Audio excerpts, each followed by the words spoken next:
யூபிஎஸ்சியில் தமிழ் வழியில் தேர்வு எழுதி ஐஏஎஸ் ஆயிருக்காங்க அப்படின்ற செய்திகளை நாம் பார்க்குறோம்.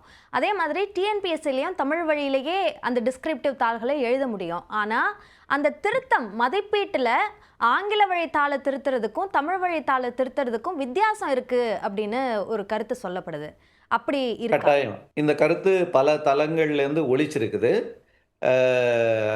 தேர்வாணையமும் இதை வந்து ஒரு ஒரு கவனத்தோட நம்ம எடுத்திருக்கிறோம்.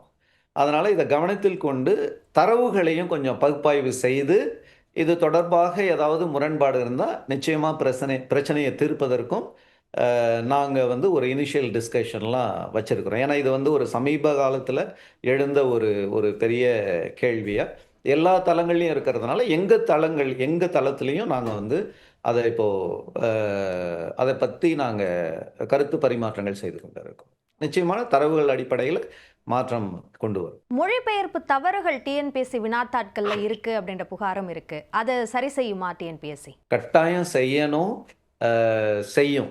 ஏன்னா அதை பற்றியும் நாங்கள் விவாதித்து கொண்டு இருக்கிறோம். ஏன்னா இது வந்து பல ஃபில்டர்ஸை தாண்டி போகுது. அப்போ ஒரு கட்டத்தில் இது வந்து கான்ஃபிடென்ஷியல் டிபார்ட்மெண்ட். ஏன்னா ஒரு சீக்ரசி அப்படின்னும் பொழுது அதை தாண்டி அது யாருக்கும் தெரியாது. இப்போ வந்து மொழிபெயர்ப்பு எப்படி பண்ணியிருக்காங்கன்னு யாருமே எடுத்து பார்க்க முடியாது. இது வந்து ஒரு நம்பகத்தன்மையோட ஒரு சிலருக்கு கொடுக்கப்பட்டது. அதுக்கான ஒரு ரொம்ப ஸ்ட்ரிக்டான ரூல்ஸ் எல்லாம் நமக்கு இருக்குது. இருந்தாலும் ஒரு சில கட்டத்தில் என்ன ஆயிடுதுன்னா, இப்போ ஒரு கெமிஸ்ட்ரி பேப்பர்னு வச்சுக்கங்களேன். இப்போ கெமிஸ்ட்ரி பேப்பரை வந்து ஒரு எக்ஸ்பர்ட் தான் கொஸ்டின் எடுத்துகிட்டு போயிடுவாங்க. ஆனால் அவங்க வந்து அதை தமிழில் டீச் பண்ணலை அப்படின்னா, நம்ம வந்து ஒரு தமிழ் புலமை கொண்டவங்களை வச்சு தான் அதை டிரான்ஸ்லேட் பண்ண முடியும் இல்லைங்களா? அப்போது அவங்க வந்து கெமிஸ்ட்ரி பேக்ரவுண்டு அவங்களுக்கு இருக்காது.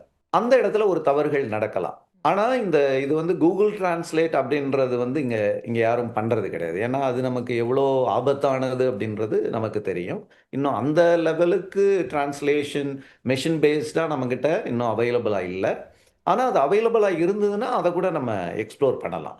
இந்த கேப்பை எப்படி குறைக்கிறது அப்படின்ற சில விஷயங்கள்லாம் நம்ம எடுத்துக்கிட்டு இருக்கோம். அதில் பிரச்சனை இருக்குது, ஓரிரு கேள்விகள் அந்த மாதிரி வந்துடுது அப்படின்றது அது ஒரு பெரிய இதாக வரல. ஏன்னா ஒவ்வொரு முறையும் அது வந்து நம்மளுடைய கவனத்துக்கு கொண்டு வர்றாங்க. ஆனால் இதை நான் டிஃபெண்ட் பண்ணுற மாதிரியெல்லாம் சொல்ல, அதில் ஒரு கேள்வி வந்து மொழி தவறுதலாக இருந்தாலும் அதில் நாங்கள் கவனம் செலுத்த வேண்டும். நிச்சயமாக செலுத்துவோம் அப்படின்றது தான் எங்களுடைய